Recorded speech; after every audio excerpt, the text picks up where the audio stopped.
Welcome my curious friend. Today we are going to study exercise 3.3 का question second करने जा रहे हैं, जो कि है क्लास 9th का। इसमें हमको करना क्या है, तो पहले क्वेश्चन पढ़ें। तो इसमें करना है प्लॉट द पॉइंट्स। आपको पॉइंट्स को प्लॉट करना है given in the following table. यहाँ पे टेबल दिया हुआ है। On the plane choosing suitable units of distance on the axis. अब ऑन द प्लेन का मतलब कार्टेशियन प्लेन में, और चूजिंग सुटेबल यूनिट्स का मतलब आप इसको स्केल लेना होगा कि 1 यूनिट इज इक्वल टू कितना आप लेंगे ऑन दी एक्सेस। एक्सेस का मतलब होता है एक से ज्यादा एक्सिस। क्लियर है? एक्स एक्सिस या वाई एक्सिस। तो अगर सिर्फ एक एक्सिस की बात करेंगे तो या तो एक्स हो सकती है या वाई हो सकती है। जब एक से ज्यादा एक्सिस की बात करते हैं तो उसको एक्सेस कहते हैं। समझ गए? अब यहाँ पे सबसे पहले हमें स्केल लेनी होगी। तो आप जानते हैं जब स्केल लेते हैं तो आप कह सकते हैं 1 unit is equal to 1 kilometre, 1 unit is equal to 500 metre, कुछ भी आप कह सकते हैं जो आपका मन करे। लेकिन यहाँ पर इसकी एक्स वाई की जो वैल्यू है इसको देख करके हम अपना यूनिट स्केल लेते हैं। तो यहाँ पे देखो -1 -2 मतलब एक एक का गैप है। 0 1 0 -1 -2 एक एक का डिफरेंस आ रहा है। समझ गए? और यहाँ पे 7 8 है, 3 1 है लगभग। और ये जितना मतलब छोटा है ये आपके ग्राफ पेपर में आप इसको बता सकते हैं, लिख सकते हैं। 1 2 3 4 5 6 7 8 है, 9 10 तक हो जाता, तब भी इसमें आप दिखा सकते थे। जब कभी इतना ज़्यादा लंबा हो, कोई एक्स की वैल्यू वाई की वैल्यू बहुत ज़्यादा हो, तब आप थोड़ा सा कम, जैसे यहाँ पर वाई की वैल्यू अगर ये 16 हो जाती, कहीं पे आ जाता है कि 16 तक जा रही है, तो आप इस तरह से करते कि 1 unit is equal to 2 centimetre मान लेते। तो 2 2 4 5 6 7 8 9 10 11 12 13 14 15 16 आ जाता है यहाँ पर। क्लियर है? तो आराम से ये इसमें आने के लिए हमें अपने हिसाब से यूनिट को मानना पड़ता है। तो हमने यहाँ पर 1 unit is equal to 1 centimetre let किया है, वो भी बड़े आराम से। तो चलो अब अपना काम करते हैं। तो यहाँ पर फर्स्ट वाला पॉइंट है -2, 8। तो यहाँ पे हम चले -2 और यहाँ पर 8, तो ये हो गया हमारा ए पॉइंट। -2, 8। सेकंड में हम आए तो ये है एक्स पे -1 और यहाँ पे 7। यहाँ पे हम चले -1, यहाँ पे 7, ये हो गया हमारा पॉइंट। ये हो गया क्या? -1, 7। समझ गए?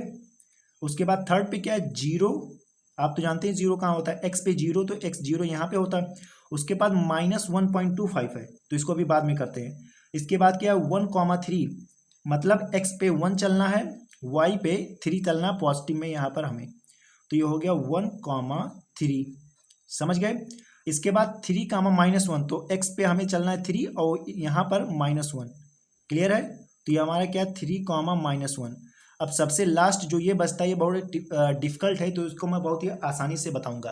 कैसे बताऊंगा? यहाँ पे हमें चलना है 0 और y पे 1 -1.25 चलना है। समझ गए?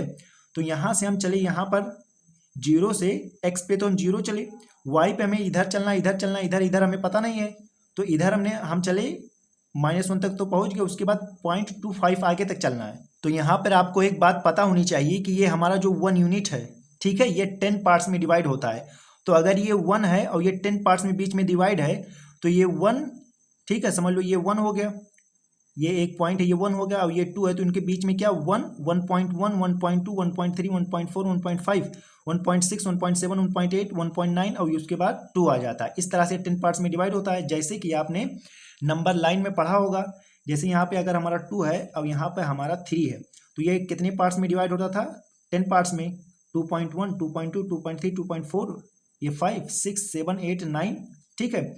अब ये है 2.5 और ये 2.6। अब इसके बीच में अगर 2.51 अगर हमें चाहिए, ठीक है, तो इन दोनों का हमें कितने पार्ट्स में डिवाइड करते थे? 2.5 और ये 2.6। हमें इसमें चाहिए 2.52 चाहिए, तो 1 2 3 4 5 6 7 8 9 और ये 10। अगर हमें चाहिए 2.52, तो 2.5 यह है, 2.51 2.52, तो ये वाला हमारा है। अगर हमें 2.52 चाहिए, तो इस तरह से आप समझिएगा किसी दो नंबर्स के बीच में 10, वो कितने पार्ट्स में डिवाइड होता है? 10 पार्ट्स में। फिर उसके बीच में 10 पार्ट्स में, हर जगह 10 पार्ट्स में डिवाइड होता है। इसलिए नंबर लाइंस को सबसे पहले मैंने बता दिया था, और जो क्लास 9th की बुक है उसमें फर्स्ट ही चैप्टर नंबर लाइन है। क्लियर है? तो यहाँ पे 10 पार्ट्स में डिवाइड है। तो यहाँ पर आपको समझने के लिए मैं यहाँ पे थोड़ा सा इसको बड़ा और कर देता हूँ।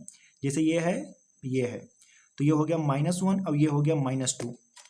अब ये 10 पार्ट्स में डिवाइड है, तो ये हो गया 1, ये हो गया 2 3 4 5 6 7 8 9 और ये 10, ठीक है। यहाँ पे समझ लो -2 नहीं यहाँ पे है, ठीक है। ये हो गया 1 2 3 4 5, ये हो गया, ये क्या हो गया हमारा -1.5। क्लियर है।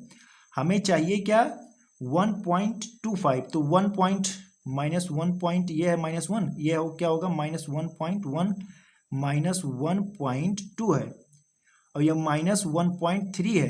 तो अगर हमें चाहिए क्या चाहिए -1.25 चाहिए, तो इसी के बीच में होगा। तो इस तरह से हम 10 पार्ट्स में डिवाइड करेंगे इसको, तो इसको कहेंगे -1.2, इसको कहेंगे -1.3। क्लियर है। इसके 10 पार्ट्स करेंगे 1 2 3 4, ये 5 6 7 8 9, तो -1.25 है, तो ये यहीं पे तो आएगा बीच में, इन दोनों के बीच में -1.2 के और -1.3 के बीच का जो पार्ट होगा वही होगा हमारा, क्या हमें चाहिए था -1.25 चाहिए था, तो वही होगा हमारा। तो ये क्या होगा -1.25 होगा। तो सबसे पहले हम आएंगे 1 पर, उसके बाद हम आएंगे 1.2 और 1.3 के बीच में, तो यहाँ पे हमारे उसके बीच वाला जो पार्ट होगा वो होगा -1.25 होगा, वो भी बड़े आराम से। तो यहाँ पे हम कहेंगे 0, -1.25। ये सब आपको क्लियर हो गया होगा, समझ गए। तो ये नंबर लाइन अगर आपने पढ़ा होगा सही से तो ये आप कर ले जाएंगे। क्लियर है। तो यहाँ पे 10 पार्ट्स में डिवाइड है, हम आएंगे 1.2 और 1.3 के बीच में, इन दोनों के बीच का जो पार्ट होगा, ठीक है, वही होगा हमारा 1.2 -1.25 होगा। समझ गए इतना, बस इतना ही बताना था, यही सबसे टफ वाला काम था। क्लियर। तो I hope you enjoy answer second. तो वीडियो आपको कैसी लगी कमेंट्स में बताएं, वीडियो को लाइक शेयर और चैनल को सब्सक्राइब करें। Thank you for watching this video.